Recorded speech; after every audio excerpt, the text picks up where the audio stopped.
All right, we're back, Bill and Bob. Let's go to the BP money. You made a comment during the break. Well, this is important local news, and the one thing we can do that Fox News and left-wing news can't do is a lot of local stuff. This is the News Journal. A committee of local experts and community leaders will likely help steer millions of dollars in anticipated BP fine money.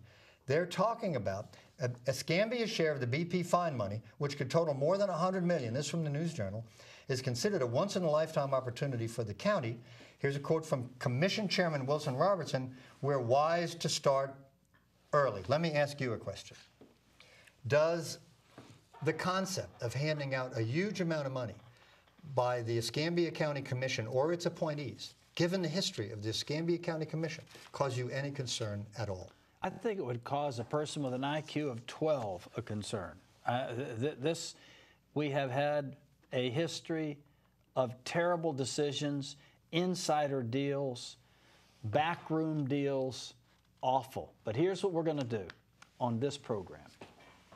Whoever is appointed to this committee, we're going to tell you everything we know about them, no holds barred.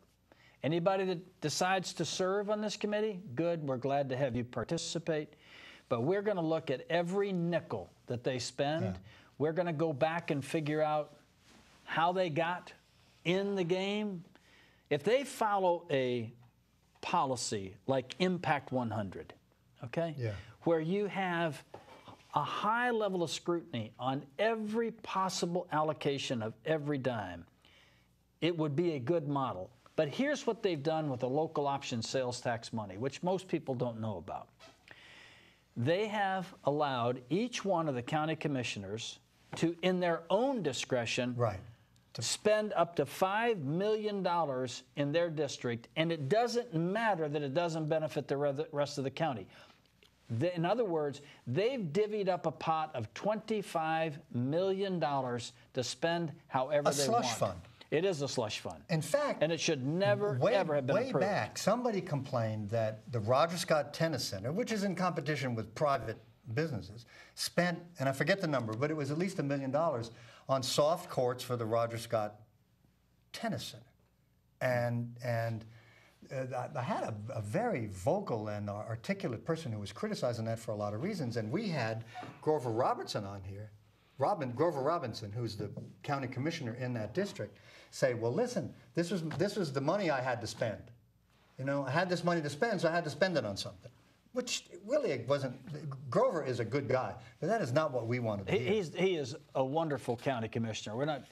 I mean, in terms of a public service, he comes from a long history with his family and him personally. You know, but it is wrong that we. Here's this money, spend it on something, or somebody else will spend it. Well, that's no way to deal with taxpayer money. Well, the county commission borrowed $17 million from the local option sales tax fund, and as far as I know, they have never replaced that money. They borrowed it for Ivan. That's when we had a different county administrator. They said they needed it right away because you had this hurricane damage and loss. Far as I know, that's still an account receivable. So part of this BP money can go to put the local option sales tax fund back even, so that the county can repay that debt. And as I say, I think it's about $17 million. It used to be about $17 million. Wow, let's not. Well, the one name mentioned in this article is Commission Chairman Wilson Robertson, and what we know about him is he's not shy about passing out taxpayer money to his friends. That was that whole Gibb scandal, which he says is perfectly okay, and most people think was a scandal, and I do.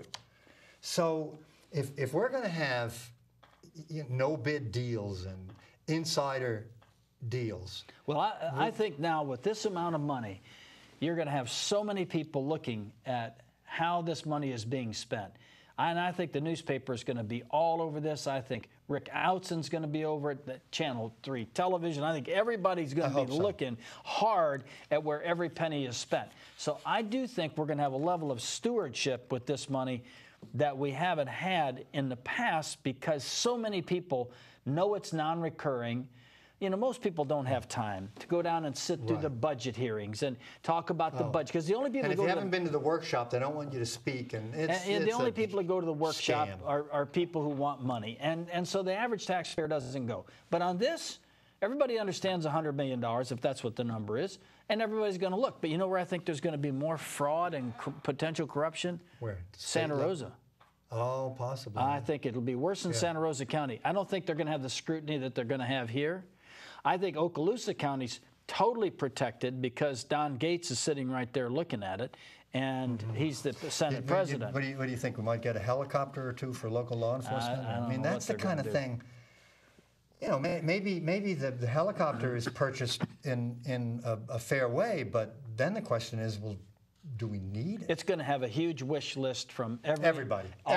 Everybody's going to be out there with their hand out wanting more money. You think the sheriff might want some expensive gear? Everybody's going to want money. The sheriff, everybody else, they've got all of their plans for the use of this money, and we'll just see. I mean, here's an opportunity for Escambia County to say, we have graduated. We are in the game that the city of Pensacola is now in, which is progressive, informed, qualified people like our mayor, that we've got good leadership in the county. This is a chance to really excel and restore public faith and confidence in government. I'm excited about the possibility of a good outcome of it. But if you look at things like the way the baseball park was approved and some of these other things that have been done recently, it's still a fight to have things done right. The deciders can be well-intentioned people. That doesn't mean it comes out that great for the citizens, as we saw. Well, and what we have seen in government through the years is that government will use all of the money that's appropriated for the year, even if they don't need it, because they want it for the next year. That's kind of a standard view of government. You use up your budget. Happened in the military. Yeah, I was privy to some of that. Okay, so we know that sort of thing can happen routinely in government. So that's kind of that at least puts us on notice that we've got to be very careful with this money. How about a rainy day fund? You don't have to spend it all. Well, that you need reserves. I mean, like you used to tell your kids, don't spend it all in one day. Well, one of the things you can do, and some things that businesses do, big businesses, will have capital reserve analysis, and they bring in specialists that are experts in capital reserves, what you need for the next 20, 25 years. They factor in the local option sales tax money.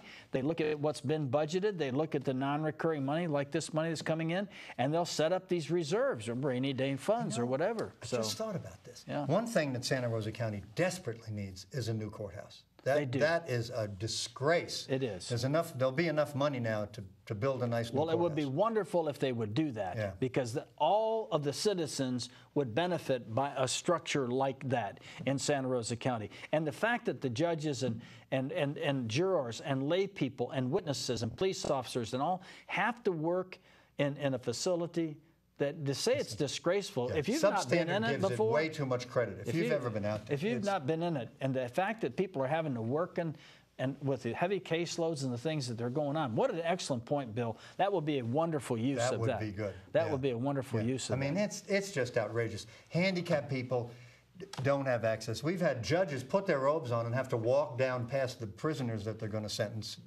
It's just terrible. And to Okaloosa County's credit, built a public facility, a new courthouse. It was modest, but it's been very adequate to their credit, thus far. But you sued them because the old courthouse was Well, we had awful. to motivate people to get going on it, but they did it. They didn't have to do it. They could have fought it through the courts. I mean, that's what Santa Rosa County's doing. Best I know now. I don't know I haven't followed that lawsuit, but the first thing they did was, when they were sued because this courthouse is just disgraceful, the first thing they do is hire the lawyers to defend against it, instead of saying, hey, let's get this done, let's build a new courthouse. So, but again, I'm not sure the status of that litigation. I know it was ongoing, but we'll check on that next week to see what the status of that is. Yeah, we'll call the lawyers and find out.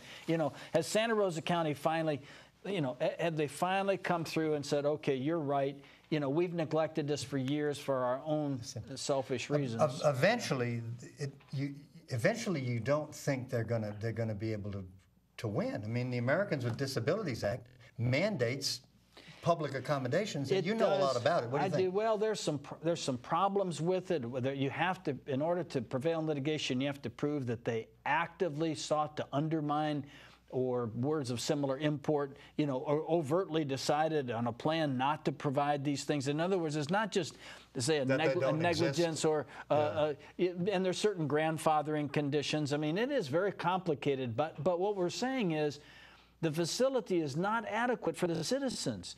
Not only the disabled citizens, it's not adequate for anybody. And we're having our court personnel working these, our jurors come there, witnesses coming. It's awful. You want good judges. I mean, I think it'd be an impediment to throwing your name in to be a judge. I have to work in that substandard. Well, they don't want to continue to work in there, but thank goodness our judges have agreed to do. So that's a good point. That would be a good use of it. You know, it'd be interesting to have public forums where people come out and can express their views on what is needed in the community.